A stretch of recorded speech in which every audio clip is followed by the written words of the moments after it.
Good morning students. आज का हमारा 6th क्लास का हिंदी का पहला लेसन है, पहला पार्ट है जो एक कविता है समर्पण, जो हमने पिछले वीडियो लेक्चर में इस कविता की व्याख्या कर ली थी और हमने इसको पढ़ लिया था पूरा। तो इस कविता में कवि अपना सब कुछ अपनी देश धरा पर, मातृभूमि पर समर्पित करने को तैयार है।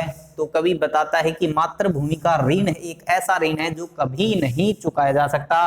कभी माँ से भी, अपनी जन्म देने वाली माँ से भी बड़ा स्थान मातृभूमि को, देश भूमि को देता है। क्यों देता है?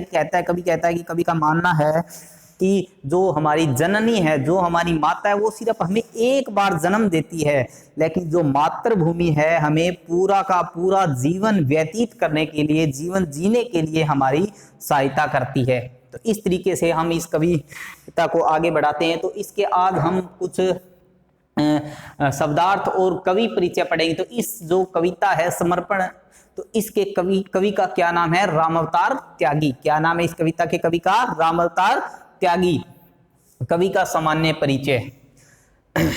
हिंदी गीतों को एक नया स्वरूप मुकाम देने वाले कवि रामावतार त्यागी का जन्म 1925 में उत्तर प्रदेश के मुरादाबाद जिले की संभल तहसील में हुआ था। दिल्ली विश्वविद्यालय में स्नातकोत्तर तक की शिक्षा ग्रहण करने के साथ साथ त्यागी जी लेखन कार्य में सक्रिय रहे। नया खून, मैं दिल्ली हूँ, आठवां सवर जैसे अनेक काव्य संकलनों की रचना के साथ साथ उन्होंने समाधान जैसे उपन्यास का भी संपादन किया। 12 अप्रैल 1985 को इस महान गीतकार का देहांत हो गया, स्वर्गवास हो गया, ईश्वर को प्यारे हो गए। तो इस तरीके से हमने इस जो कविता है, इसके वर्ड मीनिंग, जो शब्दार्थ हैं, वो हमने पिछले कर लिए हैं। तो आज हमारा कविता के कुछ मौखिक क्वेश्चंस हैं, उनको हम लर्न करेंगे, सीखेंगे। तो कवि के अनुसार किसका ऋण चुकाया नहीं जा सकता? कवि के अनुसार धरती का ऋण चुकाया नहीं जा सकता। दूसरा है, कवि ने धरती को क्या समर्पित किया है? कवि ने धरती को अपना सब कुछ, जो भी उसने जीवन में पाया है, सब कुछ अर्पित किया है, समर्पित किया है। कवि ने आयु का कितना भाग समर्पित किया है?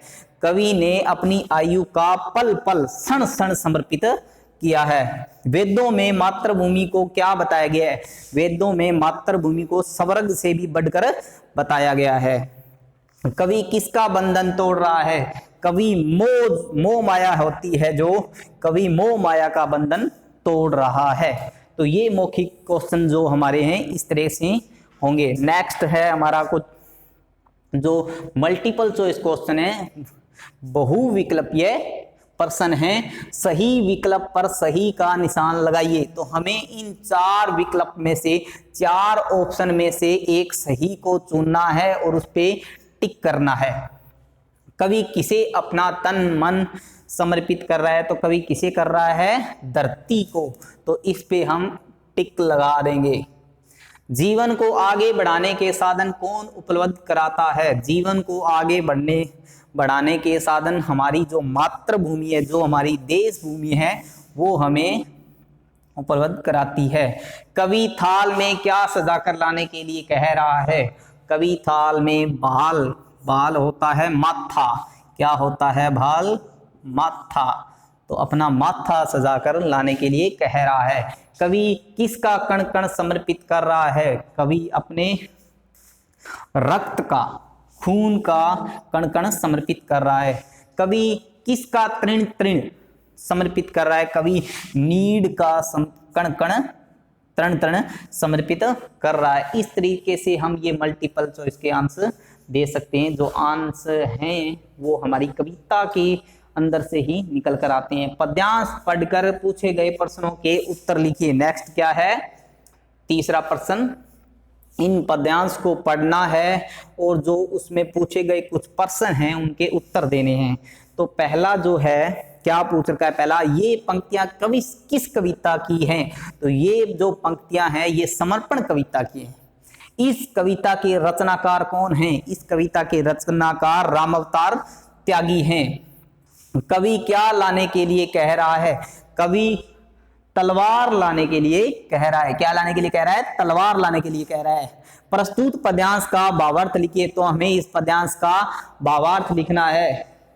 इन प्रस्तुत पद्यांश में कवि मातृभूमि को समर्पित करते हुए कहता है कि तलवार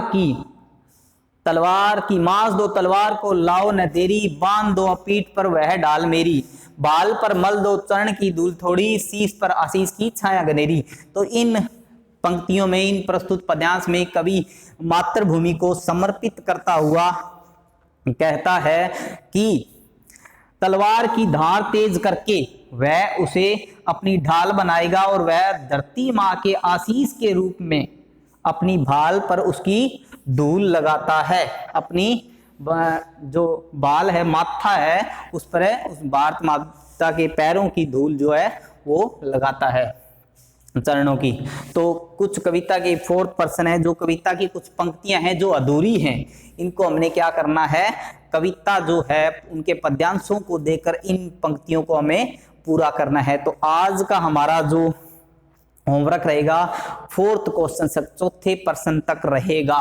इन क्वेश्चंस को हमें कंप्लीट करना है, कॉपी पे राइट करना है और लर्न करना है। Thank you.